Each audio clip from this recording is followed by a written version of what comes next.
আসসালামু আলাইকুম, জান্নাত ব্লগ থেকে আপনাদেরকে স্বাগতম। প্রথমে আধা কেজি থেকে একটু বেশি পরিমাণ লইটা মাছ কুটে ধুয়ে ছেঁকে নিলাম। একটি বাটিতে 1 কাপ পরিমাণ পেঁয়াজ কুচি, একটি টমেটো আর 3টে কাঁচামরিচ কুটে নিলাম। একটি কড়াইতে হালকা গরম হওয়ার জন্য একটি কড়াই দিলাম। একটি কড়াইতে 1/2 কাপ পরিমাণ তেল দিয়ে হালকা একটু গরম হওয়া পর্যন্ত অপেক্ষা করতে হবে। তেল প্রায় গরম হওয়া শেষ। এবার কুটে রাখা পেঁয়াজ কুচিগুলো দিয়ে বাদামি বর্ণ হওয়া পর্যন্ত নেড়েচেড়ে অপেক্ষা করতে হবে। বাদামি বর্ণ হওয়া পর্যন্ত আমাদেরকে অপেক্ষা করতে হবে। পেঁয়াজ কুচিগুলো হালকা নেড়েচেড়ে নিচ্ছি। তো হালকা প্রায় বাদামি বর্ণ হয়ে এসেছে। এবার 1 টেবিল চামচ হলুদের গুঁড়ো দিয়ে নিলাম,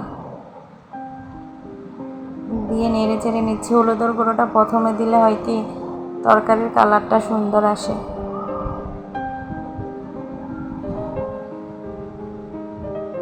এবার একটি টমেটো কুচি দিয়ে নিলাম। টমেটোটা নরম হওয়া পর্যন্ত নেড়ে চেড়ে নেব।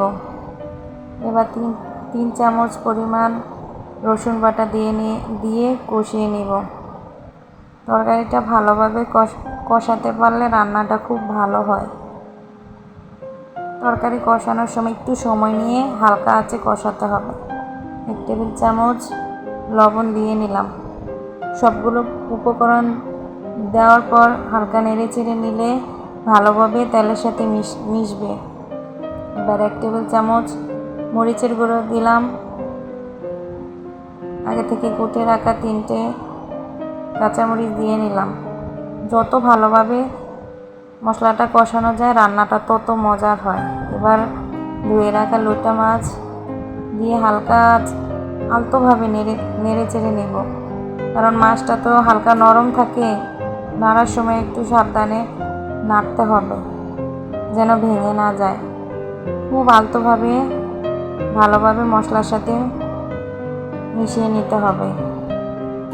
এবার আমার মিশানো প্রায় শেষ। এবার ঢাকনা দিয়ে নিব। 5 মিনিট অপেক্ষা করব ঢাকনা দিয়ে।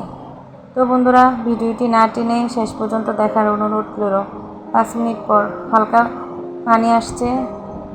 তো একটা জিনিস খেয়াল রাখবেন, আমি কিন্তু একটু এক্সট্রা পানি ব্যবহার করি নাই, অনেকটুকুই পানি আসছে। এবার 5 মিনিটের জন্য আবার ঢাকনা দিয়ে নিলাম।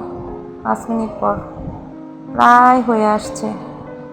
একটু হালকাভাবে নেড়ে চেড়ে নেব যেন মাছটা ভেঙে না যায়। নাড়ার সময় একটু সাবধানতা অবলম্বন করতে হবে। আবার ঢাকনা দিয়ে নিলাম। তো বন্ধুরা, 5 মিনিট পর আবার আসলাম রান্নার। এবার আরেকটু নেড়ে চেড়ে নিচ্ছি। ঝোলটা একটু কমা পর্যন্ত আমাদেরকে অপেক্ষা করতে হবে।